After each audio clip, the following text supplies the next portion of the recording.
नमस्कार दोस्तों, देखिए एक बार फिर स्वागत है आपका अपने YouTube channel Ravindra education point में। दोस्तों, जैसा कि आप जानते हैं कि आगामी 10 अक्टूबर को IAS प्री 2021 का पेपर होने जा रहा है, सिविल सेवा प्रारंभिक परीक्षा 2021। तो दोस्तों, इसके लिए हम ये ज़रूरी समझते हैं कि पिछले साल का क्वेश्चन पेपर हमें ज़रूर देख लेना चाहिए। उससे हमें थोड़ा आइडिया लग जाता है कि किस तरह का पेपर आता है। तो दोस्तों, मैं आज ये पेपर हल कर रहा हूँ IAS प्री 2020 का, और इसी के आधार पर आप इस IAS 2021 का जो प्री हो रहा है 10 अक्टूबर को, उसकी तैयारी करके जाना। तो दोस्तों, और मैं इसकी कट ऑफ भी आपको बताऊंगा इसके लास्ट में कि पिछले साल 2020 की कट ऑफ कितनी गई थी। तो दोस्तों, शुरू करते हैं IAS 2020 प्रीलिमिनरी एग्ज़ाम का ये क्वेश्चन पेपर हल करते हैं दोस्तों।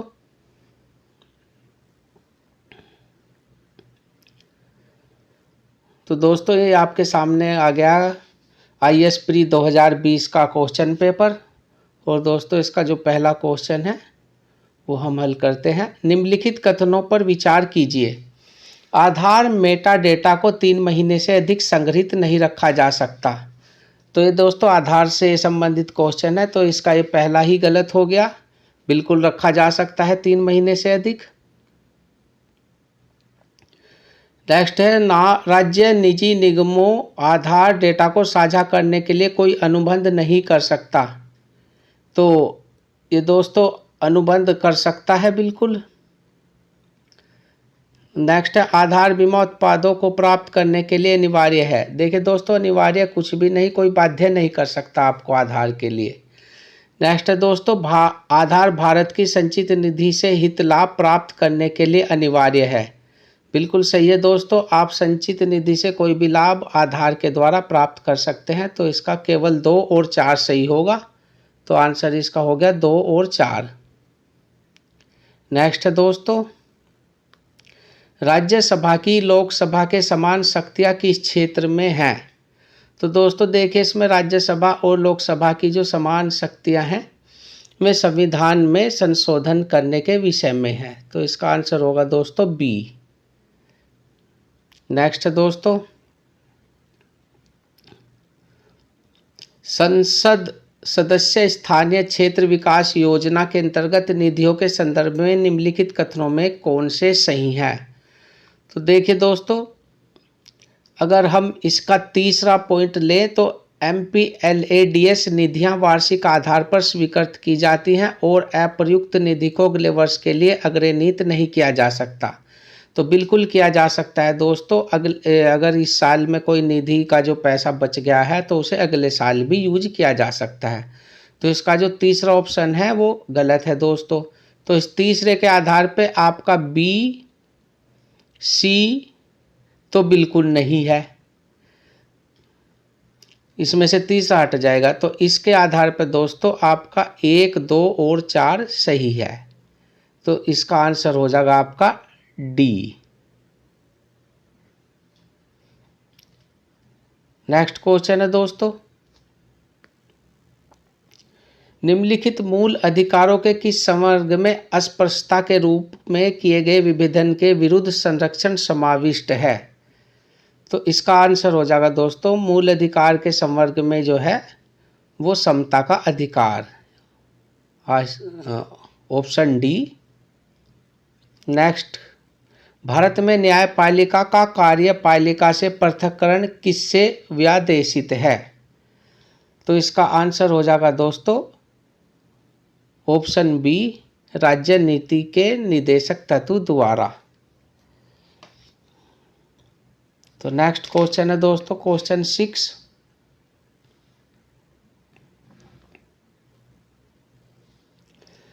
वित्त मंत्री संसद में बजट प्रस्तुत करते हुए उसके 7 अन्य प्रलेख भी प्रस्तुत करते हैं, जिनमें वृद्ध आर्थिक रूपरेखा विवरण, the macro economic framework system statement भी सम्मिलित रहता है।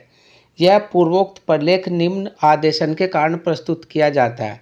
तो देखिए दोस्तों, जो राजकोषीय उत्तरदायित्व एवं बजट प्रबंधन अधिनियम 2003 आता, तो उसके प्रावधानों के अनुसार ये आदेश इसमें प्रस्तुत हुआ होता है। तो इसका आंसर हो जाएगा दोस्तों डी, बजट प्रबंधन अधिनियम 2003 के प्रावधानों के कारण। नेक्स्ट है दोस्तों, परिभाषा से संवैधानिक सरकार का अर्थ है। तो जो संवैधानिक सरकार होती है दोस्तों, वो एक लिमिट होती है और संविधान के अंतर्गत ही उसका कार्यवहन किया जाता है। तो इसका आंसर हो जाएगा आपका डी, सीमित सरकार। नेक्स्ट दोस्तों, मूल अधिकारों के अतिरिक्त भारत के संविधान का निम्नलिखित में कौन सा भाग मानव अधिकारों की सार्वभौम घोषणा 1948 के सिद्धांतों एवं प्रावधानों को प्रतिबिंबित करता है। तो देखिए दोस्तों, जो मूल अधिकार हैं वे थोड़े थोड़े जो हैं वो इन सभी के अंतर्गत हमारे मिलते हैं, जैसे उद्देशिका, राज्य नीति निर्देशक तत्व और मूल कर्तव्य। तो दोस्तों इसका आंसर हो जाएगा आपका डी, 1, 2 और 3। तो मूल अधिकार जो हैं दोस्तों, तो इन तीनों के अंतर्गत ही आ जाते हैं। तो नेक्स्ट क्वेश्चन है दोस्तों, भारत में विधिक सेवा प्रदान करने वाले प्राधिकरण निम्नलिखित में से किस प्रकार के नागरिकों को निःशुल्क विधिक सेवाएं प्रदान करते हैं। तो देखिए दोस्तों, जो लीगल सर्विस अथॉरिटीज़ है वो जो दी जा सकती है, वो देखिए सभी वरिष्ठ नागरिकों को नहीं दी जा सकती। 3000 से कम वार्षिक आय वाले अन्य पिछड़े वर्ग के सदस्यों को भी नहीं दी जा सकती दोस्तों। तो ये दी जा सकती है केवल 2 लाख से कम वार्षिक आय वाले ट्रांसजेंडर को और 1 लाख से कम वार्षिक आय वाले व्यक्ति को। तो इसका 1 और 2 ही सही होगा दोस्तों। तो ऑप्शन ए, 1 और 2। नेक्स्ट क्वेश्चन है दोस्तों 10, निम्नलिखित युग्मों पर विचार कीजिए। तो देखिए दोस्तों, ये समझौते हैं और मिलाना है कि किस लिए किस ये समझौता जो हुआ वो किसके तहत हुआ। तो इसमें दोस्तों आपका जो होगा वो 1 और 3 होगा, क्योंकि हेग समझौता वो जैविक रासायनिक शस्त्र के लिए नहीं था और अंडर 2 गठबंधन भी चौथे वाला बाल अधिकार के लिए नहीं था। जबकि आपका अल्मा आटा घोषणा लोगों के स्वास्थ्य की देखभाल के लिए और तलानोवा संवाद वैश्विक जलवायु परिवर्तन के लिए था। तो इसका आंसर होगा दोस्तों 1 और 3। तो नेक्स्ट क्वेश्चन है दोस्तों, क्वेश्चन 11, संसदीय व्यवस्था वाली सरकार वह होती है। तो देखिए दोस्तों, संसदीय व्यवस्था वाली सरकार वह होगी जो सरकार संसद के प्रति उत्तरदायी होती है और उसके द्वारा ही हटाई जा सकती है। तो option B right answer. Next, Bharat के संविधान का कौन सा भाग कल्याणकारी राज्य के आदर्श की घोषणा करता है। देखिए दोस्तों, कई बार रिपीट सवाल है विभिन्न राज्यों की पीसीएस परीक्षाओं में, ये सवाल कई बार रिपीट हो चुका है। कल्याणकारी राज्य के आदर्श की घोषणा होती है राज्य के नीति के निर्देशक तत्वों में। तो आंसर हो जाएगा ए। नेक्स्ट दोस्तों, निम्नलिखित कथनों पर विचार कीजिए। भारत का संविधान अपने मूल ढांचे को संघवाद, पंथनिरपेक्षवाद, मूल अधिकारों तथा लोकतंत्र के रूप में परिभाषित करता है। तो मूल ढांचा जो है दोस्तों वो इसको परिभाषित नहीं करता। तो पहला तो आपका गलत हो जाएगा। नेक्स्ट पढ़ते हैं, भारत का संविधान नागरिकों की स्वतंत्रता तथा उन आदर्शों जिन पर संविधान आधारित है की सुरक्षा हेतु न्यायिक पुनरावलोकन की व्यवस्था करता है। ये ठीक है दोस्तों, संविधान न्यायिक पुनरावलोकन की व्यवस्था करता है, तो ये ठीक है। तो इसका जो आंसर होगा वो केवल 2 होगा।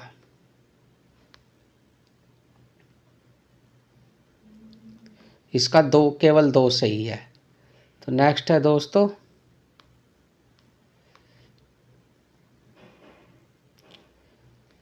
गांधीवाद और मार्क्सवाद के बीच एक समान सहमति पाई जाती है, यह कौन सी है। तो गांधीवाद और मार्क्सवाद के बीच में दोस्तों पहला ऑप्शन सही है, एक अंतिम लक्ष्य के रूप में राज्य विहीन समाज, यानी दोनों ही एक राज्य विहीन समाज की स्थापना देखना चाहते थे। तो इसका आंसर होगा ऑप्शन ए। नेक्स्ट, भारत के संदर्भ में नौकरशाही का निम्नलिखित में से कौन सा उपयुक्त चरित्र चित्रण है। देखिए दोस्तों, नौकरशाही, हम भी नौकरशाही की ही तैयारी कर रहे हैं आईएएस में, और ये जो होता है ये दोस्तों लोक नीति के कार्यान्वित करने वाला अभिकरण है। तो ऑप्शन डी नौकरशाही। नेक्स्ट है दोस्तों, भारत के संविधान की उद्देशिका। भारत के संविधान की उद्देशिका, देखिए दोस्तों, संविधान एम ए देखते हैं, संविधान का भाग है किंतु कोई विधिक प्रभाव नहीं रखती। देखिए, विधिक प्रभाव नहीं रखती, बिल्कुल ठीक है, लेकिन अगर इसका ऑप्शन डी देखें तो संविधान का भाग है किंतु उसके अन्य भागों से स्वतंत्र होकर उसका कोई विधिक प्रभाव नहीं है। तो ये ऑप्शन डी इसका उपयुक्त आंसर है। संविधान का भाग है लेकिन अन्य भागों से स्वतंत्र होकर उसका कोई विधिक प्रभाव नहीं है। ठीक है दोस्तों, तो नेक्स्ट पे चलते हैं। नेक्स्ट क्वेश्चन है दोस्तों, स्वर्ण ट्रांस अथवा रिजर्व ट्रांस निर्दिष्ट करता है। तो स्वर्ण ट्रांस या रिजर्व ट्रांस जो निर्दिष्ट करता है दोस्तों, वो आईएमएफ द्वारा इसके सदस्यों को प्रदत्त एक साख प्रणाली को निर्दिष्ट करता है, आईएमएफ। ठीक है दोस्तों, नेक्स्ट है, भारत के संविधान के भाग 4 में अंतर्विष्ट प्रावधानों के संदर्भ में निम्नलिखित कथनों में से कौन से सही हैं या कौन सा सही है। तो ये है दोस्तों, वे किसी भी न्यायालय द्वारा परिवर्तनीय नहीं होंगे। देखिए, भाग 4 कह रहा है दोस्तों, भाग 4 में राज्य के नीति निर्देशक तत्व हैं, तो उसी से रिलेटेड है कि तुम्हें किसी भी न्यायालय द्वारा परिवर्तनीय नहीं होंगे, और इस भाग में अधिकथित सिद्धांत राज्य के द्वारा कानून बनाने को प्रभावित करेंगे। तो ये 2 और 3 इसका बिल्कुल सही है दोस्तों। तो 2 और 3 देखते हैं। तो 2 और 3 आ जाएगा आपका डी, ऑप्शन डी, 2 और 3।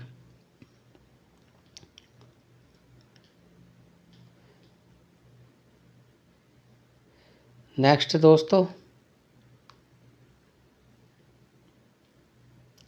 निम्नलिखित कथनों पर विचार कीजिए। भारत के संविधान के अनुसार कोई भी ऐसा व्यक्ति जो मतदान के लिए योग्य है किसी राज्य में 6 माह के लिए मंत्री बनाया जा सकता है, तब भी जबकि वह उस राज्य के विधानमंडल का सदस्य नहीं है। तो देखिए दोस्तों, कोई भी व्यक्ति जो मतदान के लिए योग्य है, तो इसमें एज आ गई 18 वर्ष दोस्तों, लेकिन 18 वर्ष का जो है वो मंत्री नहीं बनाया जा सकता। देखिए दोस्तों, इसके लिए एज 25 ईयर है, तो पहला बिल्कुल आपका गलत हो गया।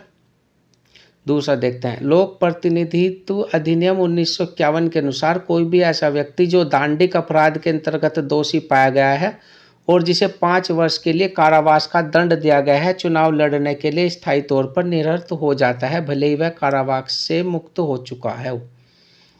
देखिए दोस्तों, ये भी जो है गलत है, क्योंकि 5 वर्ष नहीं, वो 2 वर्ष से ही कारावास के दंड का वो हो जाता है दोस्तों। तो इसका न तो 1 होगा दोस्तों, न ही 2।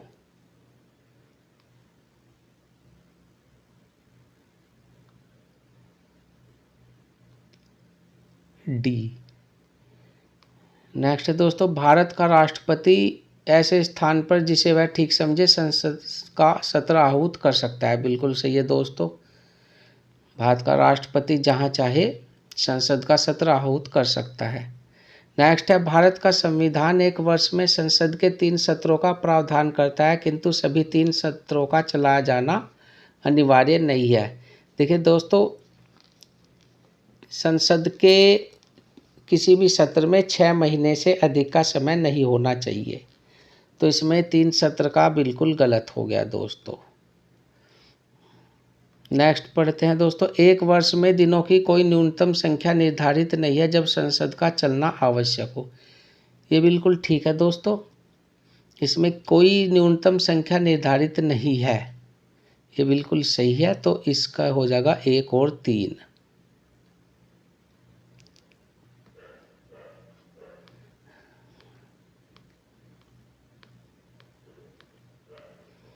नेक्स्ट है दोस्तों, भारत के संदर्भ में निम्नलिखित युग्मों पर विचार कीजिए। तो ये हिस्ट्री का क्वेश्चन है। देखिए दोस्तों,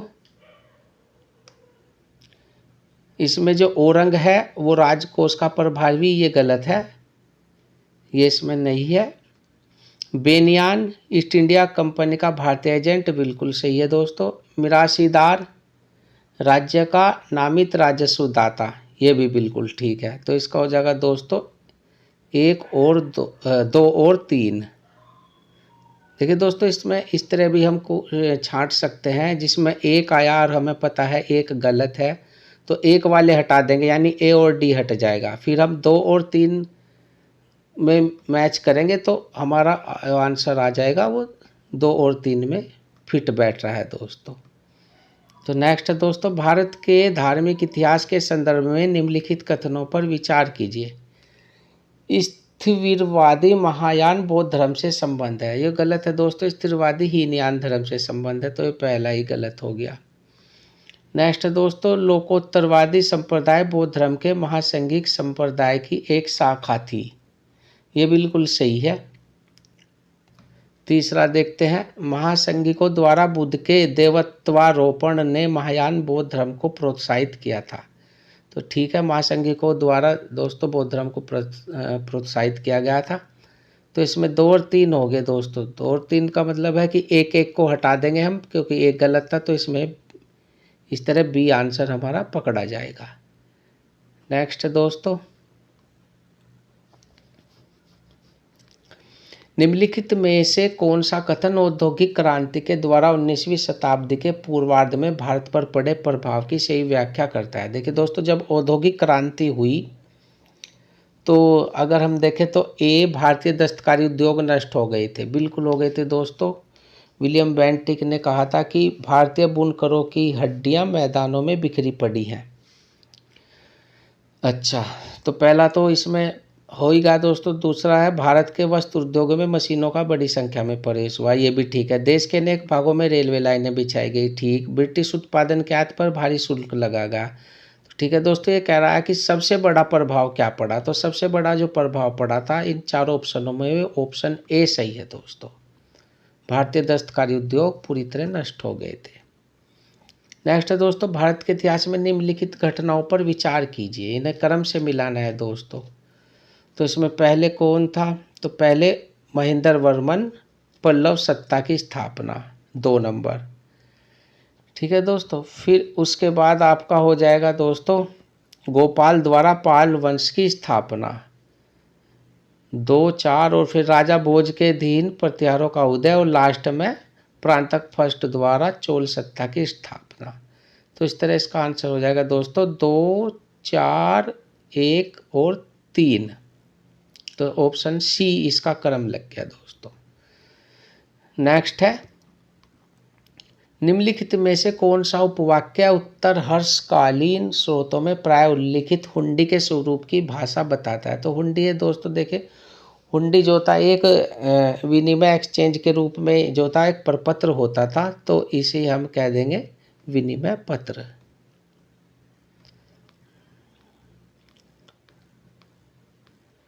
नेक्स्ट दोस्तों, स्वतंत्रता संग्राम के समय लिखी गई सखाराम गणेश देउस्कर की पुस्तक देशेर कथा के संदर्भ में निम्नलिखित कथनों पर विचार कीजिए। तो देखिए दोस्तों, इस पुस्तक ने औपनिवेशिक राज्य द्वारा मस्तिष्क की सम्मुख विजय के विरोध में चेतावनी दी, ठीक है।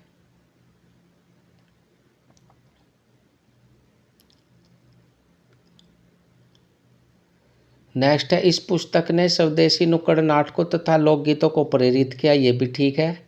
नेक्स्ट, देउस्कर द्वारा देश शब्द का प्रयोग बंगाल क्षेत्र के विशिष्ट संदर्भ में किया गया था, ये गलत है दोस्तों। बंगाल क्षेत्र के किसी भी क्षेत्र के विशिष्ट संदर्भ में देश शब्द का प्रयोग नहीं किया गया, तो ये गलत है। इसमें ऑप्शन हो जाएगा 1 और 2।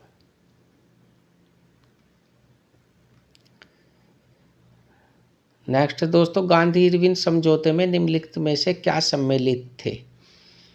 तो देखिए दोस्तों, गांधी इरविन समझौता जो हुआ था उसमें राउंड टेबल कॉन्फ्रेंस में भाग लेने के लिए कांग्रेस को आमंत्रित किया, बिल्कुल ठीक है। असहयोग आंदोलन के संबंध में जारी किए अध्यादेशों को वापस लिया, ये भी सही है। नेक्स्ट है, पुलिस की जातियों की जांच करने तो गांधी जी के सुझाव की स्वीकृति, नहीं, ये गलत है दोस्तों। पुलिस की जातियों की जांच के लिए कोई कमेटी या कुछ भी गठन की इसमें स्वीकृति नहीं दी गई थी। नंबर 4, केवल उन्हीं कैदियों की रिहाई जिन पर हिंसा का अभियोग नहीं था, बिल्कुल ये भी सही है। जिन पर हिंसा का अभियोग नहीं था उन्हें रिहा करने की सहमति हो गई थी। लेकिन क्योंकि राजगुरु सुखदेव और भगत सिंह पर दोस्तों हिंसा का आरोप लगा था तो उनकी रिहाई नहीं हो पाई थी। लेकिन अगर गांधी जी कोशिश करते और दबाव डालते तो ये सही समय था जो उनकी बात मान ली जाती। तो इसमें दोस्तों 3 गलत है, तीसरा पॉइंट गलत है। अगर तीसरे को हटा दिया जाए तो हमारा जो है ऑप्शन बी सही है दोस्तों। तो इसका हो जाएगा ऑप्शन बी 1, 2, 4। नेक्स्ट है दोस्तों, अस्पृश्य समुदाय के लोगों को लक्षित कर प्रथम मासिक पत्रिका विटाल विध्वंसक किसके द्वारा प्रकाशित की गई? तो देखिए दोस्तों, मोहनदास करमचंद गांधी या भीमराव रामजी अम्बेडकर की पुस्तकें तो आप सब लोगों को याद ही होंगी। अब जो इनकी तो है ही नहीं, ज्योतिबा फूले ने भी कोशिश की थी, लेकिन इसका जो आंसर है वो है दोस्तों गोपाल बाबा वलंगकर। ठीक है दोस्तों। तो नेक्स्ट है, भारत के इतिहास के संदर्भ में कुल्यवाप तथा द्रोणवाप शब्द क्या निर्दिष्ट करते हैं? तो दोस्तों देखिए, बहुत ही आसान क्वेश्चन है। आपने विभिन्न पीसीएस की जो भी प्रतियोगी परीक्षाएं हुई हैं विभिन्न स्टेटों की, उन सभी में लगभग ये क्वेश्चन रिपीट आता आया है। तो द्रोण माप या कुल्यवाप भूम माप की इकाई है दोस्तों। नेक्स्ट है, निम्नलिखित में से किस शासक ने अपनी प्रजा को इस अभिलेख के माध्यम से परामर्श दिया? तो देखिए दोस्तों, ये स्टेटमेंट है और इस स्टेटमेंट का जो आंसर है वो अशोक है। नेक्स्ट है दोस्तों, भारत के सांस्कृतिक इतिहास के संदर्भ में परामिता शब्द का सही विवरण निम्नलिखित में से कौन सा है? तो दोस्तों परामिता शब्द जो था वो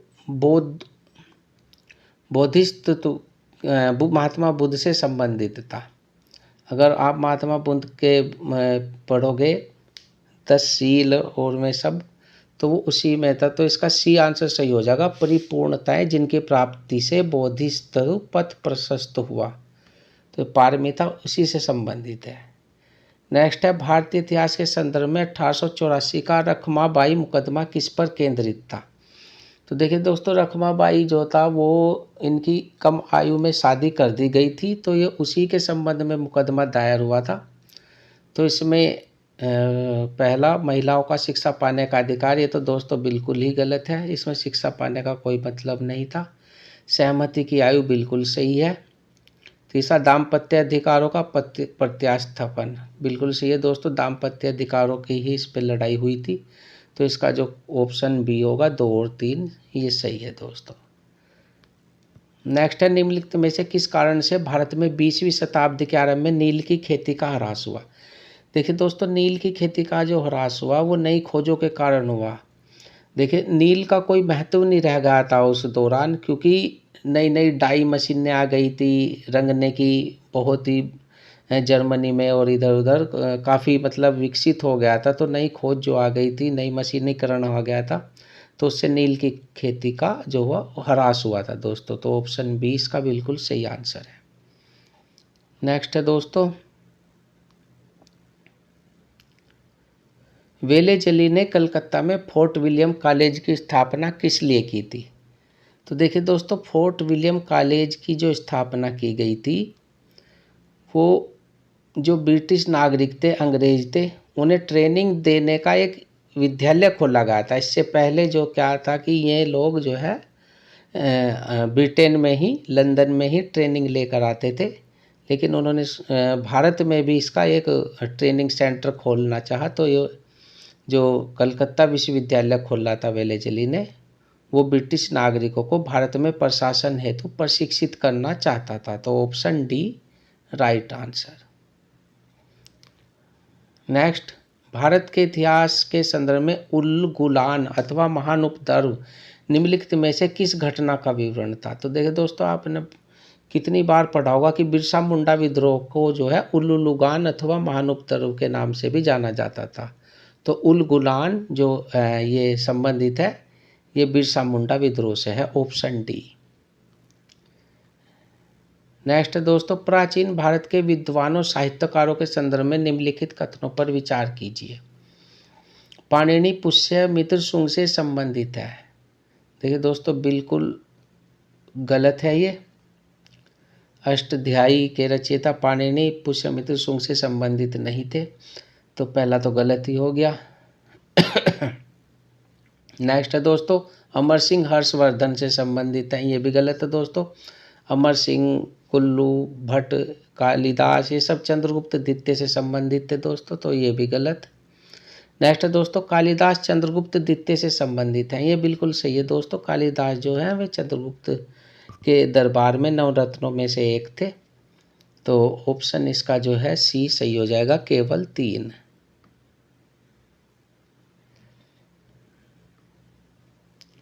तो नेक्स्ट है दोस्तों,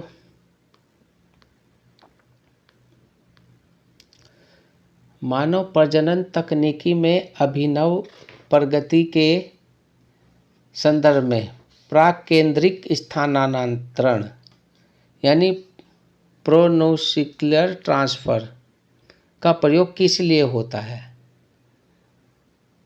तो इसका जो प्रयोग होता है दोस्तों, वो संतान में सूत्र कणिका वाले रोगों के निरोध से होता है, प्रोन्यूक्लियर ट्रांसफर। तो इसका आंसर हो जाएगा दोस्तों डी। नेक्स्ट है दोस्तों, विकास की वर्तमान स्थिति में कृत्रिम बुद्धिमत्ता निम्नलिखित में से किस कार्य को प्रभावित कर सकती है, यानी आर्टिफिशियल इंटेलिजेंस। तो देखिए, औद्योगिक इकाइयों में विद्युत की खपत कम करना, बिल्कुल आर्टिफिशियल इंटेलिजेंस से ये भी काम हो जाएगा।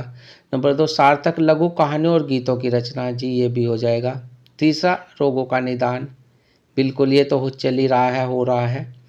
नेक्स्ट है टेक्स्ट टू स्पीच में परिवर्तन, बिल्कुल ये भी है। विद्युत ऊर्जा का बेतार संचरण। तो दोस्तों, सारे पांचों के पांचों इस आर्टिफिशियल इंटेलिजेंस के द्वारा हो जाएंगे। तो इसका आंसर होगा ऑप्शन डी, 1, 2, 3, 4, 5। नेक्स्ट क्वेश्चन है दोस्तों, दृश्य प्रकाश संचार यानी वीएलसी, विजुअल लाइट कनेक्टिविटी। तो तकनीकी के संदर्भ में निम्नलिखित में से कौन से कथन सही हैं। तो जो कथन सही है दोस्तों, वो है वीएलसी 375 से 780 एनएम वाली विद्युत चुम्बकीय स्पेक्ट्रिंग तरंग दैर्ध्यों का उपयोग करती है, बिल्कुल सही है। 375 से 780, ठीक है। दूसरा है दोस्तों, वीएलसी को दीर्घ प्रकाशी बेतार संचार के रूप में जाना जाता है। इसे दोस्तों बेतार संचार के रूप में नहीं जाना जाता, तो ये गलत हो जाएगा दोस्तों। नेक्स्ट है, वीएलसी ब्लूटूथ की तुलना में डेटा की विशाल मात्रा को अधिक तेजी से प्रेषित कर सकता है, बिल्कुल ठीक है। ब्लूटूथ की जो है वो स्पीड बढ़ जाएगी। नेक्स्ट है, वीएलसी में विद्युत चुंबकीय व्यतिकरण नहीं होता है, बिल्कुल नहीं होता दोस्तों चुंबकीय व्यतिकरण, तो ये भी सही है। तो इसमें दोस्तों 2 गलत है आपका, तो 2 वालों को अगर हटा दिया जाए तो आपका ऑप्शन सी सही बच रहा है, तो ऑप्शन सी। नेक्स्ट है दोस्तों, ब्लॉकचेन तकनीकी के संदर्भ में निम्नलिखित कथनों पर विचार कीजिए। ब्लॉकचेन,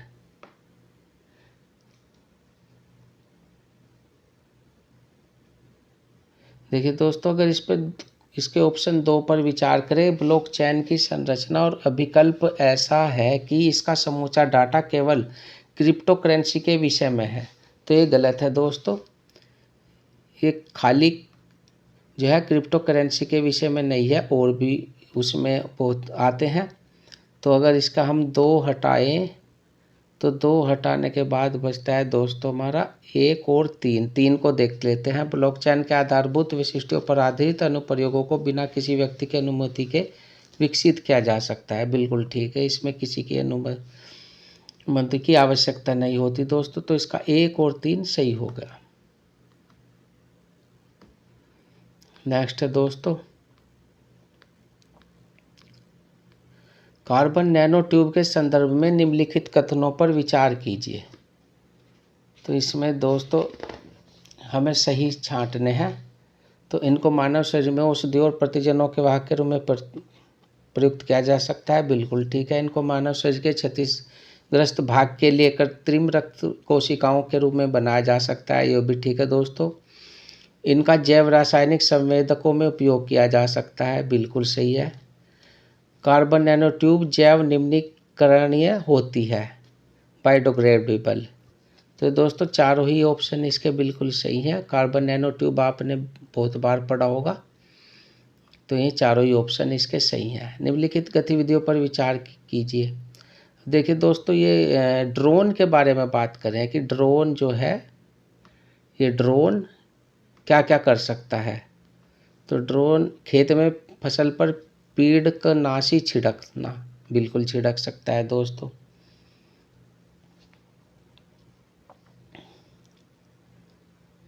नेक्स्ट दोस्तों, सक्रिय ज्वालामुखियों के मुखों का निरीक्षण करना, ये भी इससे कर सकते हैं ड्रोन से। तीसरा, डीएनए विश्लेषण के लिए उत्क्षेपण करती हुई हेलियों को सांस के नमूने एकत्र करना, ये भी ठीक है दोस्तों। देखिए दोस्तों, जब व्हेल जो है पानी से ऊपर उछलती है श्वास लेने के लिए, तो तब उसके नमूने एकत्रित किए जाते हैं। तो ये भी ठीक है। तो इसमें तीनों ही ठीक है दोस्तों। तो ऑप्शन हो जाएगा इसका डी, ड्रोन से ही तीनों काम किए जा सकते हैं। तो नेक्स्ट दोस्तों, वह प्रयोग 3 ऐसे अंतरिक्ष यानों को काम में लाएगा जो एक समबाहु त्रिभुज की आकृति में उड़ान भरेंगे, जिसमें प्रत्येक भुजा 1 मिलियन किलोमीटर लंबी है और यानों के बीच लेजर चमक रही होगी। तो ये किससे संबंधित है दोस्तों? तो ये दोस्तों देखिए, अगर आपने इसका अध्ययन किया होगा तो इसमें आपको इवोल्ड लीजा, इसका ऑप्शन ये है दोस्तों। ये अंतरिक्ष में इस तरह का अंतरिक्ष यान है दोस्तों, जो अंतरिक्ष में इस तरह की जो गतिविधि है वो सब होगी। तो वो इसका ऑप्शन डी आंसर है, इवोल्ड लीजा। नेक्स्ट दोस्तों, 44 भावी माता पिता के अंडा शुक्राणु उत्पन्न करने वाली कोशिकाओं में आनुवांशिक परिवर्तन किए जा सकते हैं। ठीक है, बिल्कुल। दूसरा, व्यक्ति का जीनोम जन्म से पूर्व प्रारंभिक या भ्रूणावस्था में संपादित किया जा सकता है, ये भी सही है। मानव प्रेरित बहुशक्त स्टेम प्लूरिपोटेम स्टेम कोशिकाओं को एक शुक्र के भ्रूण में अंतर्वेशित किया जा सकता है। तो ये तीनों ही ऑप्शन सही है दोस्तों इसके। तो इसका आंसर हो जाएगा डी। नेक्स्ट है दोस्तों, भारत में न्यूमोकोकल संयुग्मी वैक्सीन के उपयोग का महत्व है। तो इसका है दोस्तों, ये वैक्सीन न्यूमोनिया और साथ ही तानिका शोथ और सेप्सिम के विरुद्ध प्रभावी है। बिल्कुल ठीक है दोस्तों। उन प्रतिजैविकों पर निर्भरता कम की जा सकती है जो औषध प्रतिरोधी जीवाणुओं के विरुद्ध प्रभावी नहीं है, ये भी ठीक है। इन वैक्सीन के कोई गौण प्रभाव नहीं है। देखिए दोस्तों, ये गलत है। किसी भी वैक्सीन का साइड इफ़ेक्ट ज़रूर होता है, चाहे एलर्जी हो जा या कोई और बॉडी को और कोई नुकसान हो जा, तो वैक्सीनों के साइड इफ़ेक्ट ज़रूर कहीं ना कहीं देखने को मिलते हैं। तो इसलिए इसमें तीसरा नहीं होगा। तो इसके हिसाब से आपका 1 और 2 आंसर इसका सही होगा। नेक्स्ट दोस्तों, देखिए दोस्तों, अगर आपको चैनल सही लग रहा हो तो इसे सब्सक्राइब करना मत भूलना दोस्तों। नेक्स्ट दोस्तों, भारत में पब्लिक की इंफ्रास्ट्रक्चर यानी पब्लिक की इंफ्रास्ट्रक्चर पदबंध किसके प्रसंग में प्रयुक्त किया जाता है? तो देखिए दोस्तों, अगर आपने इसे पढ़ा होगा तो आपको एकदम ध्यान आ गया होगा। ये डिजिटल सुरक्षा के लिए था दोस्तों, डिजिटल सुरक्षा आधारभूत संरचना के लिए। पब्लिक की इंफ्रास्ट्रक्चर। ठीक है दोस्तों, ऑप्शन ए। नेक्स्ट है, निम्नलिखित कथनों में से कौन से पादप और प्राणी कोशिकाओं के बीच सामान्य अंतर के बारे में सही है? तो दोनों के बीच अंतर है पूछ रहा है दोस्तों, पादप और प्राणी। पादप यानी पेड़ पौधे, और प्राणी तो प्राणी है ही। तो देखते हैं दोस्तों, पादप कोशिकाओं में सेलुलोज कोशिका भित्तियां होती हैं, जबकि प्राणी कोशिकाओं में वे नहीं होती। तो ठीक है दोस्तों, बिल्कुल सही है, कोशिका भित्तियां। नेक्स्ट है, पादप कोशिकाओं में प्लाज्मा झिल्ली नहीं होती, जबकि इसके विपरीत प्राणी कोशिकाओं में वे होती हैं। देखिए दोस्तों, ये गलत है, क्योंकि प्लाज्मा झिल्ली जो है वो पादप कोशिका और प्राणी कोशिका दोनों में होती है, तो ये गलत हो गया। नेक्स्ट है, परिपक्व पादप कोशिका में एक वृहत रसधानी होती है, जबकि प्राणी कोशिका में अनेक छोटी रसधानियाँ होती हैं। ये बिल्कुल सही है दोस्तों, प्राणी कोशिका में अनेक छोटी रसधानियाँ होती हैं। तो इसका 2 गलत है, तो अगर हम 2 को निकाल दें तो हमारा आंसर आ जाएगा दोस्तों 1 और 3।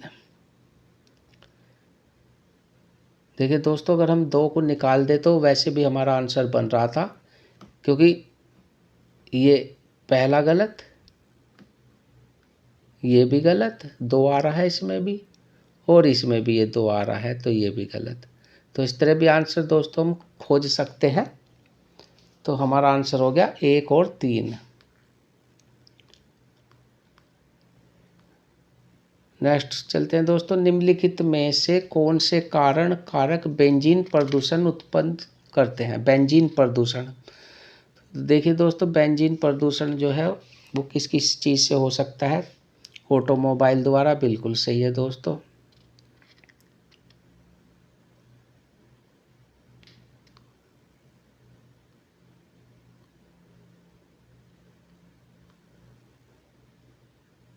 देखिए, बेंजीन प्रदूषण ऑटोमोबाइल द्वारा, तंबाकू के धुएं द्वारा भी हो जाता है दोस्तों, लकड़ी के जलने से जो धुआं निकलता है उससे भी होगा। नेक्स्ट, रोगन किए गए लकड़ी के फर्नीचर का उपयोग, इससे भी होगा दोस्तों, जो उससे स्मेल निकलती। 5वां, पोलियोरीथेन से निर्मित उत्पादों का उपयोग, बिल्कुल दोस्तों, इससे भी। तो इसमें तो दोस्तों हमारे पाँचों ही 1 2 3 4 5 सभी सही हैं, तो ऑप्शन डी। नेक्स्ट है दोस्तों, यदि निकट भविष्य में दूसरा वैश्विक वित्तीय संकट होता है तो निम्नलिखित में कौन सी कार्य नीतियां भारत का सबसे अधिक संभावना के साथ कुछ उन्मुक्ति प्रदान कर सकती है? तो देखिए दोस्तों, इसमें है, अगर वित्तीय संकट उत्पन्न होता है तो कौन सी मतलब नीति जो है वो हमारे लिए फायदेमंद हो सकती है? तो उस समय तो अल्पकालीन विदेशी ऋणों पर निर्भर न रहना, बिल्कुल सही है दोस्तों। उस समय विदेशी ऋणों का जो है दबाव पड़ेगा वित्तीय संकट के समय, तो इस पर निर्भर नहीं रहना, बिल्कुल सही है। कुछ और विदेशी बैंकों को प्रारंभ करना, नहीं, अगर विदेशी बैंकों को प्रारंभ करेंगे तो दोस्तों और ऋण की दिक्कत आएगी। तीसरा, पूंजी खाते में पूर्ण परिवर्तनीयता को बरकरार रखना, ये भी नहीं दोस्तों। तो इसका केवल एक ही दो आंसर होगा हमारा, केवल एक। कुछ समय, यदि आप अपने बैंक के मांग जमा खाते से 1 लाख रुपए की नकद राशि निकालते हैं तो अर्थव्यवस्था में तात्कालिक रूप से मुद्रा की समग्र पूर्ति पर इसका क्या प्रभाव पड़ेगा? तो इसका दोस्तों कोई प्रभाव नहीं पड़ेगा, क्योंकि वो वहीं की वहीं स्थिर रहेगी। तो इसका आंसर हो जाएगा डी। नेक्स्ट दोस्तों, भारत में प्रत्यक्ष विदेशी निवेश के संदर्भ में निम्नलिखित में से कौन सी उसकी प्रमुख विशेषता मानी जाती है? तो इसका आंसर होगा दोस्तों ऑप्शन बी, यह मुख्यतः ऋण सर्जित न करने वाला पूंजी प्रवाह है। नेक्स्ट है दोस्तों, वर्तमान में भारत के अंतर्राष्ट्रीय व्यापार के संदर्भ में निम्नलिखित में से कौन सा कथन सही है? तो इसमें देखते हैं दोस्तों कौन से कथन सही हैं। दूसरा लेते हैं, भारत के लौह व इस्पात, रसायनों, उर्वरकों और मशीन के आयात में हाल के वर्षों में कमी आई है। तो ये गलत है दोस्तों, इसमें कमी नहीं आई, ये बल्कि बढ़ते ही गए हैं पिछले कई सालों से। तो इसका 2 हटा दे तो अगर तो इसमें दोस्तों 2 2 2, तो 2 हटा दे दोस्तों, तो अब 1 तो सही है दोस्तों, तो फिर इसका ऑप्शन बन जाएगा ऑप्शन डी। नेक्स्ट है दोस्तों, कभी कभी समाचारों में पाए जाने वाला पद वेस्ट टेक्सटाइल्स इंटरमीडिएट निम्न में से किस एक पदार्थ की श्रेणी से संबंधित है? तो यह है दोस्तों कच्चे तेल की, वेस्ट टेक्स्ट इंटरमीडिएट। नेक्स्ट दोस्तों,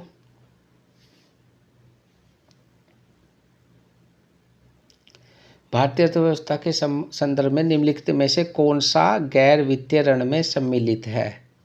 तो गैर वित्तीय ऋण में है परिवारों का बकाया गृह ऋण, ये भी है दोस्तों, क्रेडिट कार्डों पर बकाया राशि, बिल्कुल, राजकोषीय बिल, ट्रेजरी बिल, ये भी बकाया जितने भी हैं दोस्तों में सभी जो है गैर वित्तीय ऋण में सम्मिलित हैं।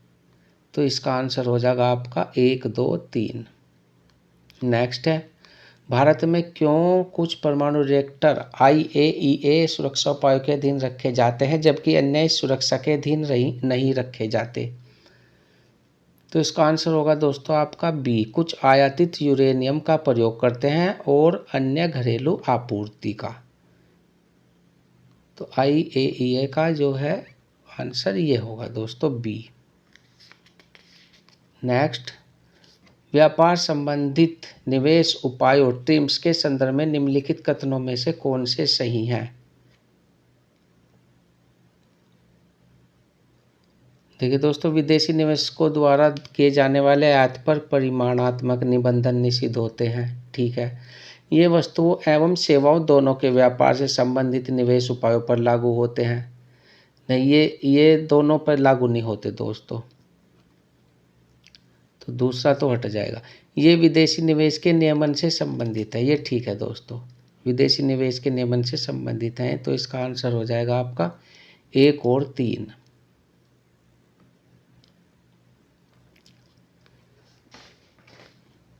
नेक्स्ट क्वेश्चन है दोस्तों, यदि RBI प्रसारवादी मौद्रिक नीति का अनुसरण करने का निर्णय लेता है तो वह निम्नलिखित में से क्या नहीं करेगा?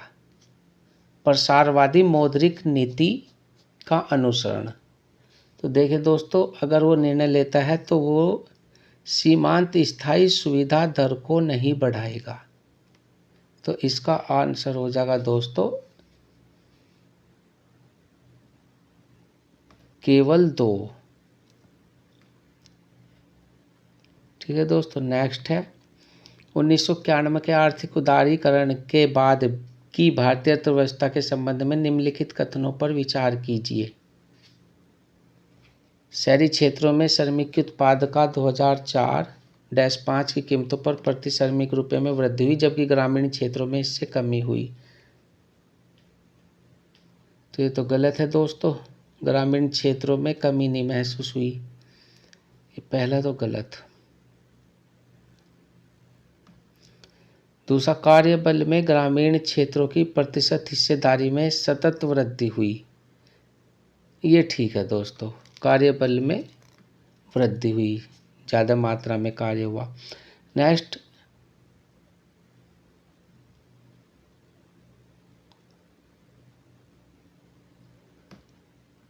दोस्तों इसका दूसरा भी गलत है, कार्यबल में ग्रामीण क्षेत्र की प्रतिशत हिस्सेदारी में सतत वृद्धि हुई, इसमें वृद्धि नहीं हुई दोस्तों। तीसरा है, ग्रामीण क्षेत्रों में गैर कृषि अर्थव्यवस्था में वृद्धि हुई, ये ठीक है दोस्तों। नेक्स्ट, ग्रामीण रोजगारी की वृद्धि दर में कमी आई, ये भी ठीक है।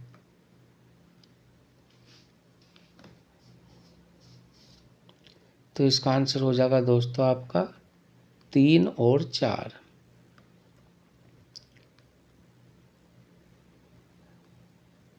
नेक्स्ट दोस्तों, निम्नलिखित कथनों पर विचार कीजिए। किसी क्षेत्र को कालीन साख परिधान करने के संदर्भ में जिला केंद्रीय सहकारी बैंक अनुसूचित वाणिज्य बैंकों एवं क्षेत्रीय ग्रामीण बैंकों की तुलना में अधिक ऋण देते हैं, ये गलत है दोस्तों।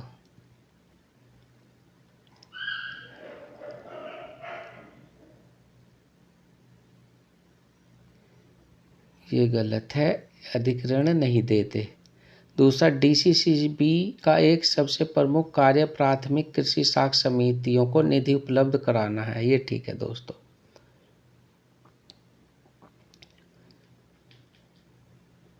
ये साख समितियों को धन उपलब्ध कराता है, ये ठीक है। ऑप्शन, इसका ऑप्शन दोस्तों 2, केवल 2 सही है। नेक्स्ट दोस्तों, भारत में किसी व्यक्ति के साइबर बीमा कराने पर निधि की हानि की भरपाई एवं अन्य लाभों के अतिरिक्त सामान्यतः निम्नलिखित में कौन कौन से लाभ दिए जाते हैं? तो इसका आंसर है दोस्तों 2 को छोड़कर ये सभी लाभ दिए जा सकते हैं, क्योंकि यदि यह प्रमाणित हो जाता है कि किसी शरारती तत्व द्वारा जानबूझकर कंप्यूटर को नुकसान पहुंचाया गया है तो नए कंप्यूटर की लागत। तो इसमें ये गलत हो जाएगा दोस्तों, 1 और 3 4 सही है, ऑप्शन बी।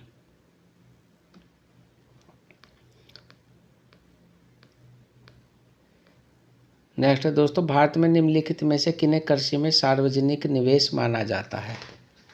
तो कृषि में जो सार्वजनिक निवेश माना जाता है दोस्तों, वो माना जाएगा इनमें से सभी फसलों के कृषि उत्पाद के लिए न्यूनतम समर्थन मूल्य निर्धारित करना। बिल्कुल गलत है दोस्तों, ये नहीं माना जाएगा।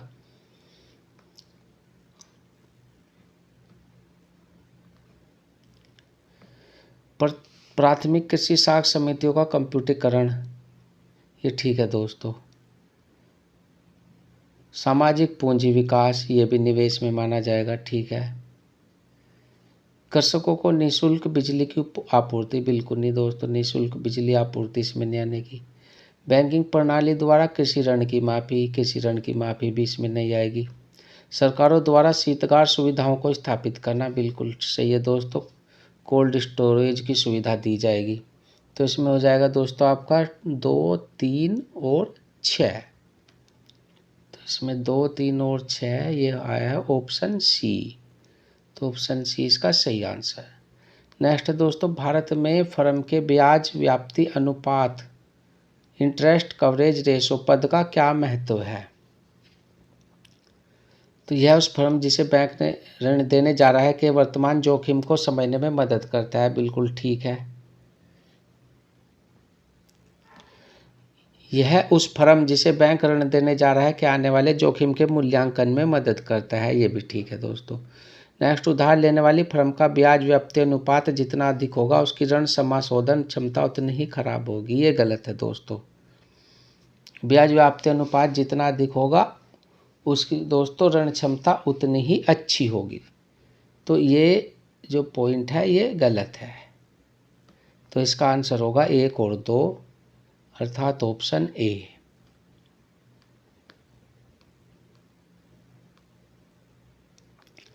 नेक्स्ट दोस्तों, हाल के बीते दिनों में निम्नलिखित में से कौन सी नीतियां भारत के चावल के मूल्य को प्रभावित कर रही हैं? तो न्यूनतम समर्थन मूल्य, ठीक है। सरकार द्वारा व्यापार करना, ये भी प्रभावित कर रही है, ठीक है। सरकार द्वारा भंडारण करना, ये भी प्रभावित करते हैं। उपभोक्ता सहकाइयाँ, सब्सिडी, ये भी प्रभावित करते हैं दोस्तों। तो इसका आंसर हो जाएगा 1 2 3 4 ऑप्शन डी।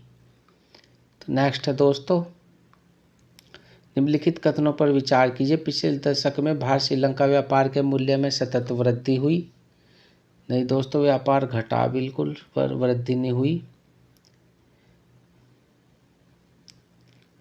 दूसरा, भारत और बांग्लादेश के बीच होने वाले व्यापार में कपड़े और कपड़े से बनी चीज़ों का व्यापार प्रमुख है, बिल्कुल ठीक है दोस्तों, ये पड़ोसी देश है हमारा और इससे कपड़े और उससे बनी चीज़ों का व्यापार प्रमुख है।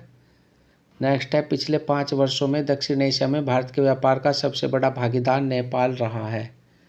नेपाल भागीदार नहीं रहा दोस्तों, हमारा बड़ा अमेरिका भागीदार रहा है। तो इसमें जो है ये भी गलत है, तो इस ऑप्शन हो जाएगा बी, केवल 2।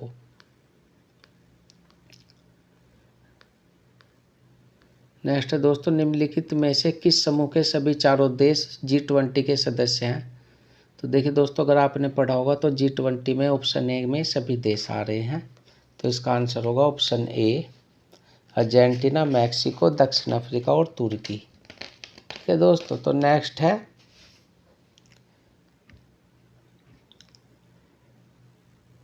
किसान क्रेडिट कार्ड योजना के अंतर्गत निम्नलिखित में से किन किन उद्देश्यों के लिए कृषकों को अल्पकालीन ऋण समर्थन उपलब्ध कराया जाता है। तो देखिए दोस्तों, किसान क्रेडिट कार्ड के द्वारा हो रही है बात। तो इसमें है फार्म परिसंपत्तियों के रखरखाव हेतु कार्यशील पूंजी के लिए, बिल्कुल सही है। दूसरा, कंबाइन कटाई मशीनों, ट्रैक्टर एवं मिनी ट्रकों के क्रय के लिए, बिल्कुल नहीं, मिनी ट्रकों का इससे कोई लेना देना नहीं। ठीक है दोस्तों। नेक्स्ट है फार्म परिवारों की उपभोग आवश्यकताओं के लिए, बिल्कुल ठीक है, परिवारों की उपभोग आवश्यकताओं के लिए भी ऋण हो जाएगा। नेक्स्ट है दोस्तों फसल कटाई के बाद खर्चों के लिए, ये भी सही है, जो फसल की कटाई होगी उसके बाद के जो खर्चे होंगे उसके लिए भी हो जाएगा। नेक्स्ट है परिवार के लिए घर निर्माण तथा गांव में घर निर्माण से इसका कोई लेना देना नहीं है दोस्तों, तो इसलिए ये गलत हो जाएगा। तो इसका आंसर होगा 1, 3 और 4, और ये ऑप्शन बी हमारा इसमें आ जाएगा दोस्तों। ठीक है। नेक्स्ट क्वेश्चन है दोस्तों, निम्नलिखित कथनों पर विचार कीजिए। खाद्य वस्तुओं का उपभोक्ता मूल्य सूचकांक यानी सीपीआई में वेटेज उनके थोक मूल्य सूचकांक में दिए गए भार से अधिक है। तो ये ठीक है दोस्तों। नेक्स्ट, थोक मूल्य सूचकांक सेवाओं के मूल्य में होने वाले परिवर्तनों को नहीं पकड़ता जैसा कि सीपीआई करता है, ये भी ठीक है। नेक्स्ट है दोस्तों, भारतीय रिजर्व बैंक ने अब मुद्रास्फीति के मुख्य मान हेतु प्रमुख नीतिगत दरों के निर्धारण और परिवर्तन हेतु WPI को अपना लिया है, ये गलत है दोस्तों। तो इसके 1 और 2 सही हैं, तो 1 और 2 को हम ऑप्शन ए से सही कर देंगे। नेक्स्ट है, देखिए दोस्तों, कौन सी नदी और कहाँ जाकर गिरती है, वो है दोस्तों, इसमें मिलान करना है। तो इसमें 2 ही नदी मिलान हो रही है दोस्तों, वोल्गा कैस्पियन सागर में गिरती है, बिल्कुल ठीक है, और जम्बेजी हिंद महासागर में। तो इसके जो ऑप्शन होंगे 3 और 4 सही होंगे, तो ऑप्शन सी 3 और 4। नेक्स्ट है दोस्तों, निम्नलिखित कथनों पर विचार कीजिए। सभी अनाजों, दालों, तिलहनों का न्यूनतम समर्थन मूल्य पर प्रापण भारत के किसी भी राज्य केंद्र शासित प्रदेश में असीमित होता है। तो ये तो दोस्तों गलत है, असीमित किसी भी उसमें नहीं होता ये। तो दूसरा, अनाज एवं दालों का एमएसपी किसी भी राज्य केंद्र शासित प्रदेश में उस स्तर पर निर्धारित किया जाता है जिस स्तर पर बाजार मूल्य कभी नहीं पहुंच पाते। ये तो बिल्कुल अलग ही दिखाई दे रहा है दोस्तों, जिस स्तर पर बाजार मूल्य कभी नहीं पहुंच पाते तो वहाँ एमएसपी का निर्धारित हो जाएगा, तो ये भी गलत है। तो इसका आंसर हो जाएगा दोस्तों डी, ना 1 और ना 2। नेक्स्ट दोस्तों, भारतीय अर्थव्यवस्था के संदर्भ में निम्नलिखित कथनों पर विचार कीजिए। भारतीय अर्थव्यवस्था के संबंध में वाणिज्यिक पत्र यानी कॉमर्शियल पेपर अल्पकालीन प्रतिभूति रहित वचन पत्र हैं, ये ठीक है दोस्तों। दूसरा, जमा प्रमाण पत्र यानी सर्टिफिकेट ऑफ डिपॉजिट भारतीय रिजर्व बैंक द्वारा किसी निगम को निर्गत किए जाने वाला दीर्घकालीन प्रपत्र है, ये गलत है दोस्तों, ये आपका गलत हो गया। 3, शीघ्रावधि द्रव्य अंतरबैंक लेन देनों के लिए प्रयुक्त अल्प अवधि का वित्त है, ये ठीक है, कॉल मनी जो है वो अल्प अवधि का वित्त है। नेक्स्ट, शून्य कूपन बॉन्ड यानी 0 कूपन बॉन्ड अनुसूचित व्यापारिक बैंकों द्वारा निगमों को निर्गत किए जाने वाले ब्याज सहित अल्पकालीन बॉन्ड है, ये गलत है दोस्तों। 0 कूपन बॉन्ड जो है वो ब्याज सहित अल्पकालीन बॉन्ड नहीं है, तो इसका ये भी गलत है। तो इसके 1 और 3 सही है, तो ऑप्शन सी।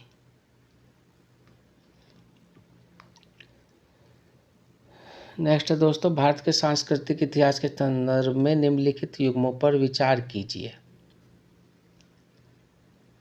तो परिव्राजक यानी परित्यागी व भ्रमणकारी, बिल्कुल ठीक है दोस्तों। श्रमण उच्च पद प्राप्त पुजारी, ये गलत है दोस्तों, श्रमण पुजारी नहीं होते। नेक्स्ट है उपासक, बौद्ध धर्म का साधारण अनुगामी, ये भी ठीक है। तो दोस्तों इसमें 2 को हटा दे तो ठीक हो जाएगा हमारा, और ऑप्शन इससे मिल गया। 2 को अगर इनमें से हटा दें, 2 सभी में है, केवल बी को छोड़कर। नेक्स्ट है दोस्तों, भारतीय हाथियों के संदर्भ में निम्नलिखित कथनों पर विचार कीजिए। हाथियों के समूह का नेतृत्व मादा करती है, बिल्कुल ठीक है दोस्तों। हाथियों के समूह के लिए नहीं बल्कि पक्षियों के समूह का भी नेतृत्व मादा ही करती है। नेक्स्ट दोस्तों, हाथी की अधिकतम गर्भावधि 22 माह तक हो सकती है, बिल्कुल सही है। 2 साल का टाइम होता है, तो बिल्कुल सही। नेक्स्ट, सामान्यतः हाथी में 40 वर्ष की आयु तक ही बच्चे पैदा करने की क्षमता है।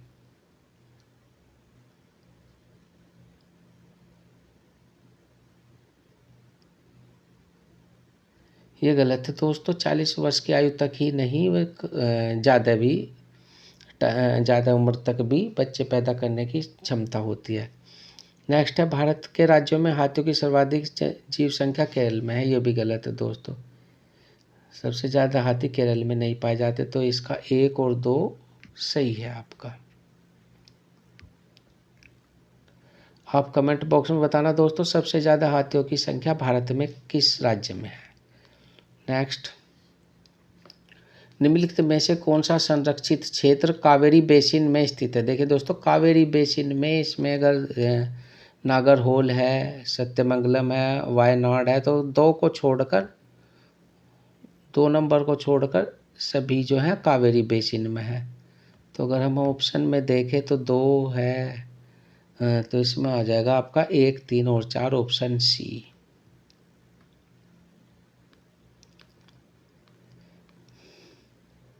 नेक्स्ट है दोस्तों, भारत की जैव विविधता के संदर्भ में सिलोन, फ्रॉगमाउथ, कॉपरस्मिथ, बॉर्बेट, ग्रे चिंड, मिनवेट और हाइट थ्रोटेड रेस्टॉर्ट क्या है। तो देखिए दोस्तों, फ्रॉगमाउथ, कॉपरस्मिथ, ये सब जो है पक्षी की प्रजाति हैं, तो इसका आंसर हो जाएगा ए। नेक्स्ट है दोस्तों, भारतीय अनुपमर्ग यानी बारहसिंगा की उस उपजाति जो पक्की भूमि पर फलती फूलती है और केवल घास फूस भक्षी है के संरक्षण के लिए निम्नलिखित में से कौन सा संरक्षित क्षेत्र प्रसिद्ध है। तो देखिए दोस्तों, ये एमपी का कान्हा किसली है, जो बारहसिंगा की उपजाति, तो इसका आंसर हो जाएगा ए। नेक्स्ट, इस्पात स्लैग निम्नलिखित में से किसके लिए सामग्री हो सकता है। इस्पात स्लैग, इस्पात स्लैग देखिए दोस्तों, आधार सड़क के निर्माण के लिए भी हो सकता है, बिल्कुल। कृषि मृदा के सुधार के लिए, बिल्कुल। सीमेंट के उत्पादन के लिए, बिल्कुल, ये भी। तो इसका आंसर हो जाएगा दोस्तों तीनों, 1, 2, 3, ऑप्शन डी।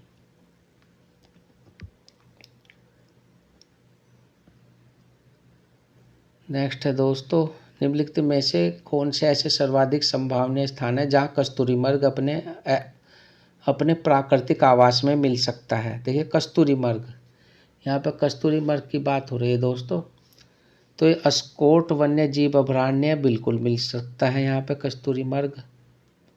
गंगोत्री में, बिल्कुल, गंगोत्री राष्ट्रीय उद्यान में।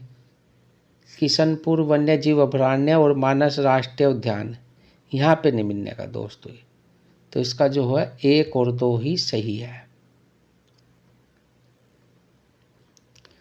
नेक्स्ट दोस्तों, ग्रामीण सड़क निर्माण में पर्यावरणीय दीर्घोपयोगिता को सुनिश्चित करने अथवा कार्बन पदचिह्न को घटाने के लिए निम्नलिखित में से किसके प्रयोग को अधिक प्राथमिकता दी जाती है।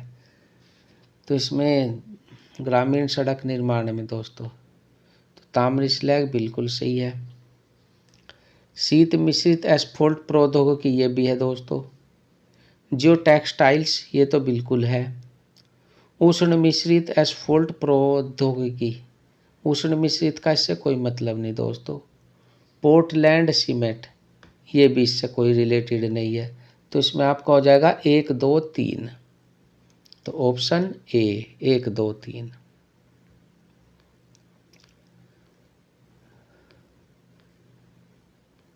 नेक्स्ट दोस्तों, निम्नलिखित कथनों पर विचार कीजिए। कोयले की राख में आर्सेनिक, सीसा और पारद अंतर्विष्ट होते हैं। देखिए दोस्तों, कोयले की राख की बात हो रही है तो इसमें बिल्कुल सही है, पहला बिल्कुल होते हैं।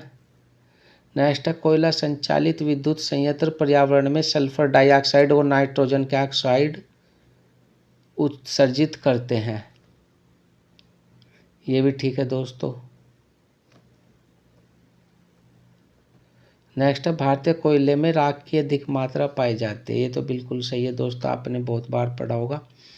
तो इसका भी तीनों सही है दोस्तों, तो ऑप्शन डी। नेक्स्ट है दोस्तों, खेती में बायोचार का क्या उपयोग है? खेती में बायोचार का, तो देखिए दोस्तों, इसमें वर्टिकल फार्मिंग भी है, पहला सही है।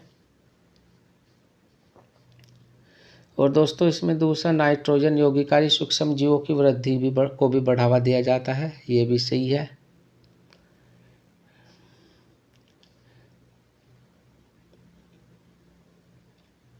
और देखिए दोस्तों, ये तीसरा भी सही है, जलधारण क्षमता को अधिक लंबे समय तक बनाए रखने में भी सहायक होता है। तो इसके तीनों सही हैं दोस्तों, खेती में बायोचार में ये इसके तीनों सही हैं।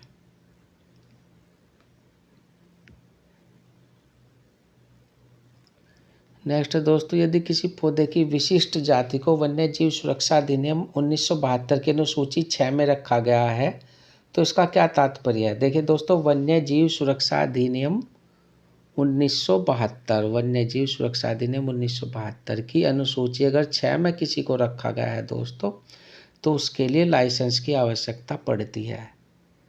ठीक है दोस्तों। नेक्स्ट क्वेश्चन है, प्राचीन भारतीय गुप्त राजवंश के समय के संदर्भ में नगर घंटाशाला, कदूरा तथा चोल किस लिए विख्यात थे? तो दोस्तों, घंटाशाला या घंटी या आपने इस तरह के शब्द सुने होंगे चोल साल में, तो वे सब बंदरगाह से रिलेटेड थे। तो विदेशी व्यापार करने वाले बंदरगाह इसका आंसर है। नेक्स्ट है, कृषि में शून्य जुताई के क्या लाभ हैं दोस्तों? तो शून्य जुताई यानी जीरो टाइलेज, यानी कि बिना जुताई के ही खेती हो जाना। तो बिना जुताई के ही खेती हो जाना, तो दोस्तों इसमें पिछली फसल के अवशेषों को जलाए बिना गेहूं की बुआई संभव है, बिल्कुल ठीक है। चावल की नई पौध की नर्सरी बनाए बिना धान के बीजों का नम मृदा में सीधे रोपण संभव है, ये भी ठीक है। मृदा में कार्बन पृथक्करण संभव है, बिल्कुल ठीक है। तो ये जो दोस्तों, बिना जुताई के खेती इन तीनों के द्वारा हो सकती है। तो इसका आंसर होगा आपका ऑप्शन डी, 1, 2, 3। नेक्स्ट है दोस्तों, भारत की जैव ईंधन की राष्ट्रीय नीति के अनुसार जैव ईंधन के उत्पादन के लिए निम्न में से किन का उपयोग कच्चे माल के रूप में हो सकता है? तो देखिए दोस्तों, जैव ईंधन के उत्पादन के लिए कच्चे माल की बात हो रही है, तो इसमें दोस्तों कसावा, इसका उपयोग हो सकता है, ठीक है, कच्चे माल के रूप में। दूसरा है दोस्तों, क्षतिग्रस्त गेहूं के दाने, बिल्कुल सही है भी दोस्तों। मूंगफली के बीज, इसका नहीं हो सकता दोस्तों, इसमें प्रोटीन पाया जाता है, तो इसका जो है कच्चे माल के रूप में उपयोग नहीं हो सकता। नेक्स्ट है दोस्तों, कुल्थी, हॉर्स ग्राम, इसका भी प्रयोग नहीं हो सकता कच्चे माल के रूप में दोस्तों। नेक्स्ट है सडालू, बिल्कुल इसका कच्चे माल के रूप में प्रयोग हो सकता है दोस्तों, बीज बनाया जा सकता है। 6 चुकंदर, बिल्कुल इसका भी दोस्तों। तो इसमें आपका ऑप्शन हो जाएगा 1, 2, 5, 6, 1, 2, 5, 6, पहला ही ऑप्शन है दोस्तों, तो ये आंसर हो गया। नेक्स्ट, निम्नलिखित में से कौन सा कथन कार्बन के सामाजिक मूल्य पद का सर्वोत्तम रूप से वर्णन करता है? देखिए दोस्तों, कार्बन की बात हो रही है यहाँ पे, कौन सा पद का सर्वोत्तम रूप से वर्णन करता है और ये किसकी माप है? तो इसका प्रदत्त वर्ष में 1 टन CO2 के उत्सर्जन से होने वाली दीर्घकालीन क्षति, बिल्कुल सही है दोस्तों। CO2 से जो है वो क्षति हो, इसमें शामिल है, तो यही इसका आंसर है दोस्तों। नेक्स्ट है, भारत में दालों के उत्पादन के संदर्भ में निम्नलिखित कथनों पर विचार कीजिए। दालों की बात हो रही है दोस्तों, देखिए। तो उड़द की खेती खरीफ और रबी दोनों फसलों में की जा सकती है। बिल्कुल की जा सकती है दोस्तों, उड़द की खेती रबी और खरीफ दोनों में की जा। नेक्स्ट, कुल दाल उत्पादन का लगभग आधा भाग केवल मूंग का होता है। नहीं दोस्तों, इसका आधा भाग नहीं होता, बल्कि आधे से बहुत कम होता है। तो पहले ये गलत हो गया। पिछले 3 दशकों में जहां खरीफ दालों का उत्पादन बढ़ा है, वहीं रबी दालों का उत्पादन घटा है।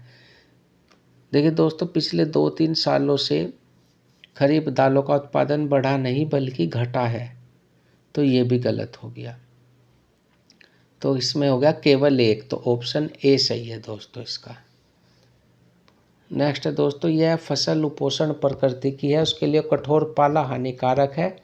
विकास के लिए उसे कम से कम 210 पाला रहित दिवसों यानी 210 दिन से ज़्यादा और 50-100 सेंटीमीटर वर्षा की आवश्यकता पड़ती है। हल्की सुअप्रवाहित मृदा जिसमें नमी धारण करने की क्षमता है, उसकी खेती के लिए आदर्श रूप से अनुकूल है। तो नमी धारण करने की क्षमता दोस्तों सबसे ज़्यादा जो है वो काली मिट्टी में है, और काली मिट्टी में सबसे ज़्यादा क्या, कपास। किसके लिए उपयोगी है, कपास के लिए।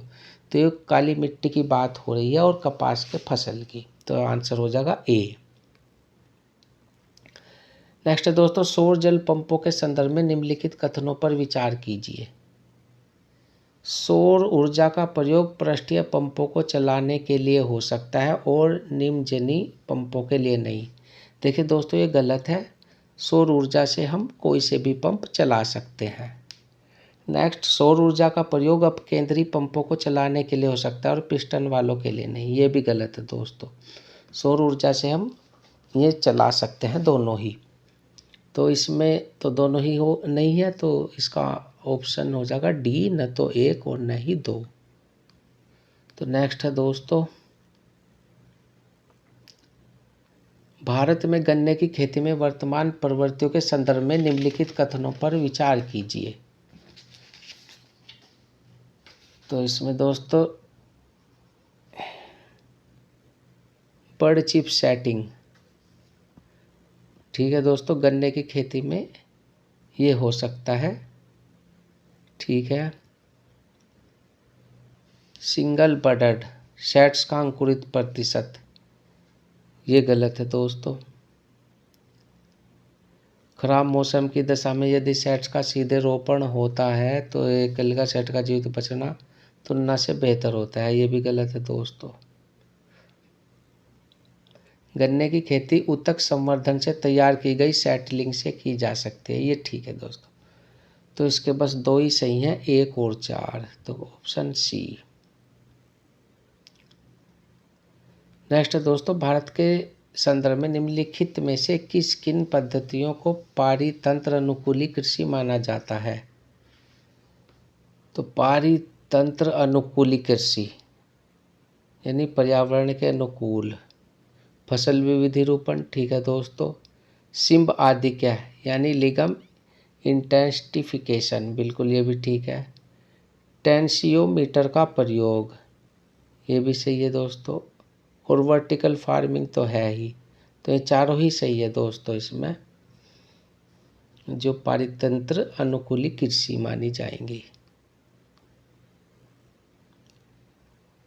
नेक्स्ट है दोस्तों, कृषि में फर्टिगेशन के क्या लाभ है। फर्टिगेशन, देखो दोस्तों, कृषि फर्टिलाइजिंग के रिलेटेड है, फर्टिलाइजेशन से ही। तो इसमें सिंचाई जल की क्षारीयता का नियंत्रण संभव है, बिल्कुल है दोस्तों, ये सही हो जाएगा। नेक्स्ट है, रॉक फॉस्फेट और अन्य फॉस्फेटिक उर्वरकों का सफलता के साथ अनुप्रयोग संभव। तो रॉक फॉस्फेट इसमें नहीं है दोस्तों, इनका प्रयोग इसमें नहीं हो सकता फर्टिगेशन में। नेक्स्ट है, पौधों के लिए पोषक बढ़ी हुई मात्रा में सुलभ किए जा सकते हैं, ये ठीक है दोस्तों। पौधों के लिए पोषक बढ़ी हुई मात्रा में सुलभ हो सकते हैं। रासायनिक पोषकों के निक्षालन में कमी संभव है, ये भी सही है। तो 2 को हटा दे तो बाकी सब सही है। तो 2 2 2, तो ऑप्शन सी हम पकड़ लेंगे दोस्तों।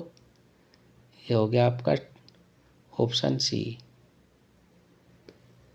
नेक्स्ट दोस्तों, निम्नलिखित खनिजों पर विचार कीजिए। देखो दोस्तों, खनिजों पर विचार करना है और जो प्रमुख खनिज है हमें, प्रमुख खनिज पे तो बेंटोनाइट, तो बेंटोनाइट हमारे यहाँ प्रमुख खनिज नहीं है, तो ये तो हट जाएगा। क्रोमोटाइट बिल्कुल है, आपने सुना भी होगा, पढ़ा भी होगा। काइनानाइट भी, सिल्वेनाइट भी, ये सभी है दोस्तों, केवल एक बेंटोनाइट को छोड़कर। तो ऑप्शन 1 हटा देंगे तो बिंदु 1 हटा देंगे तो इसमें दोस्तों आ जाएगा आपका 2 3 और 4। ये मेन खनिज है दोस्तों। नेक्स्ट दोस्तों, महासागर औसतन तापमान यानी ओशियन मीन टेम्परेचर OMT के संदर्भ में निम्नलिखित में से कौन सा कथन सही है। तो OMT 26 सेंटीग्रेड समताप की गहराई तक मापा जाता है, जो जनवरी मार्च में हिंद महासागर के दक्षिण पश्चिम में 129 मीटर पर होती है। ये गलत है दोस्तों, ये 129 पे नहीं बल्कि 59 पे होती है दोस्तों, 59। तो पहला हो गया गलत दोस्तों। दूसरा, OMT जो जनवरी मार्च में एकत्रित किया जाता है, उसे यह निर्धारित करने के लिए प्रयोग किया जा सकता है कि मानसून वर्षा में वर्षा की मात्रा कम होगी या, तो ये ठीक है दोस्तों, जनवरी मार्च में एकत्रित किया जाता है ये OMT, ये बिल्कुल सही है। तो इसका केवल 2 आप लगा सकते हैं, ऑप्शन बी। नेक्स्ट है दोस्तों, भारत में रासायनिक उर्वरकों के संदर्भ में निम्नलिखित कथनों पर विचार कीजिए। उर्वरकों की बात हो रही है दोस्तों। तो वर्तमान में रासायनिक उर्वरकों का खुदरा मूल्य बाजार संचालित है और यह सरकार द्वारा नियंत्रित नहीं है। ये दोस्तों सरकार द्वारा नियंत्रित ही है, तो ये पहला ऑप्शन तो आपका बिल्कुल गलत हो गया, पहला बिंदु। दूसरा है दोस्तों, अमोनिया जो यूरिया बनाने में काम आता है वह प्राकृतिक गैस से उत्पन्न होता है, बिल्कुल सही है, ये नेचुरल गैस से ही उत्पन्न होता है। तीसरा, सल्फर जो फास्फोरिक अम्ल उर्वरक के लिए कच्चा माल है वह तेल शोधन कारखानों का उपोत्पाद है, बिल्कुल ठीक है दोस्तों, सल्फर जो है वो तेल शोधन कारखानों का ही उपोत्पाद है। तो इसका हो जाएगा 2 और 3। तो ये हो गया ऑप्शन दोस्तों बी।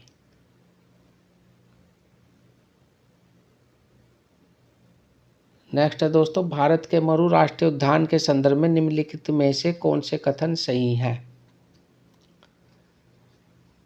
तो देखिए दोस्तों, अगर इसका हम पॉइंट 2 पढ़ें, उद्यान के अंदर कोई मानव वास स्थल नहीं है। देखिए दोस्तों, जो मरु स्थल हैं वहाँ पर भी मानव वास पाए जाते हैं, राजस्थान और जितने भी डेजर्ट स्थल हैं दोस्तों, मानव स्थल जरूर पाए जाते हैं। तो ये गलत हो गया। तो अगर हम 2 को हटा दें दोस्तों इसमें से, तो 2 2 2, तो सभी में 2 है केवल सी को छोड़कर, तो हमारा यही आंसर हो जाएगा दोस्तों। तो नेक्स्ट है दोस्तों, सियाचिन हिमनद कहाँ स्थित है। तो ये तो दोस्तों आपने पढ़ा होगा, ये नुब्रा घाटी के उत्तर में स्थित है, सियाचिन हिमनद। नेक्स्ट है दोस्तों, वीडियो लंबा हो रहा है दोस्तों, लेकिन समझ आने के लिए मुझे आपको पढ़ाना ज़रूरी लग रहा है, नहीं तो मैं इसका आंसर भी बता देता केवल। तो यह है दोस्तों, इसमें जो है स्थल और किस राज्य में स्थित है वो मिलान करना है। तो देखिए दोस्तों, भिलसा, भिलसा ठीक है दोस्तों, MP में है। द्वार समुद्र, द्वार समुद्र दोस्तों महाराष्ट्र में नहीं, ये कर्नाटक में है दोस्तों, ये कर्नाटक राज्य में स्थित है। गिरनार, गिरनार ठीक है दोस्तों, ये गुजरात में है। और स्थानेश्वर ये हरियाणा में है दोस्तों, ये आपका हरियाणा में है। तो इसमें दोस्तों आपका हो गया आपका 1 और 3, तो 1 और 3 लगा देंगे दोस्तों, ए, ऑप्शन ए इसका सही है। नेक्स्ट दोस्तों, निम्नलिखित कथनों पर विचार कीजिए। केंद्रीय भूमि जल प्राधिकरण ने भारत के 36% जिलों को अतिशोषित अथवा संकटपूर्ण वर्गीकृत किया है। ये गलत है दोस्तों,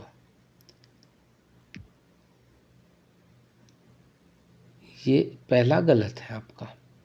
नेक्स्ट, CGWA का निर्माण पर्यावरण अधिनियम के अंतर्गत हुआ है। ये बिल्कुल ठीक है दोस्तों, CGWA का निर्माण पर्यावरण संरक्षण अधिनियम के अंतर्गत हुआ है। नेक्स्ट, विश्व में भूजल सिंचाई के अंतर्गत सबसे अधिक क्षेत्र भारत में है। बिल्कुल ठीक है दोस्तों, सबसे ज़्यादा जो भूजल सिंचाई है वो भारत में ही पाई जाती है। तो इसका हो गया दोस्तों 2 और 3, तो इसका 2 और 3 ऑप्शन बी। नेक्स्ट है दोस्तों, जेट प्रवाह केवल उत्तरी गोलार्ध में होते हैं। देखिए कथन है दोस्तों, जेट प्रवाह केवल उत्तरी गोलार्ध में होते हैं। ये गलत है दोस्तों, ये केवल उत्तरी गोलार्ध में नहीं होते, सभी जगह हो सकते हैं। नंबर 2, केवल कुछ चक्रवाती केंद्र में वाताक्षी उत्पन्न करते हैं। ये भी बिल्कुल ठीक है दोस्तों, वाताक्षी केवल कुछ चक्रवाती उत्पन्न करते हैं। नेक्स्ट है दोस्तों, चक्रवात की वाताक्षी के अंदर का तापमान आसपास के तापमान से लगभग 10 सेंटीग्रेड कम होता है। तो ये गलत है दोस्तों, 10 गलत है, ये 4 या 5 ही होता है। ठीक है दोस्तों, तो ये तीसरा भी गलत है, तो इसमें केवल 2 ही सही है। तो इसमें केवल 2 देखते हैं, ऑप्शन सी केवल 2। ठीक है दोस्तों, अब लास्ट क्वेश्चन दोस्तों, निम्नलिखित बाघ आरक्षित क्षेत्रों में क्रांतिक बाघ आवास यानी क्रिटिकल टाइगर हैबिटेट के अंतर्गत सबसे बड़ा क्षेत्र किसके पास है। तो देखिए दोस्तों, क्रिटिकल टाइगर हैबिटेट का जो सबसे बड़ा क्षेत्र है वो नागार्जुन सागर श्रीशैलम में है। तो ऑप्शन सी इसका सही होगा दोस्तों। तो ठीक है दोस्तों, ये सिविल सर्विस 2020 जिसकी आप तैयारी कर रहे हैं, भारत की सबसे बड़ी सेवा IAS 2020 का क्वेश्चन पेपर था दोस्तों, जिसे मैंने सोल्व किया है। और आगामी 10 अक्टूबर को जो IAS 2021 का प्री हो रहा है IAS का, तो उसके लिए महत्वपूर्ण है दोस्तों। इसे देखकर पढ़कर समझकर जाना और आपको पता लग जाएगा कि किस तरह के क्वेश्चन आते हैं। अब दोस्तों अगर कट ऑफ की बात करें तो पिछले साल जो कट ऑफ रही थी दोस्तों वो जनरल की रही थी दोस्तों 50 क्वेश्चन पे। जनरल की कट ऑफ रही थी दोस्तों 50 क्वेश्चन पे, और OBC की कट ऑफ रही थी दोस्तों 45 क्वेश्चन पे, और SC की कट ऑफ रही थी दोस्तों लगभग 40 क्वेश्चन पे। ये क्वेश्चन बता रहा मैं दोस्तों, 100 में से 50 की जनरल की और 45 क्वेश्चन पे गई थी OBC की, और 40 क्वेश्चन पे गई थी SC की। तो दोस्तों ये पिछले IAS 2020 प्रारंभिक परीक्षा की कट ऑफ थी। तो नमस्ते दोस्तों, चैनल अच्छा लगे तो सब्सक्राइब अवश्य करना दोस्तों। धन्यवाद, थैंक यू।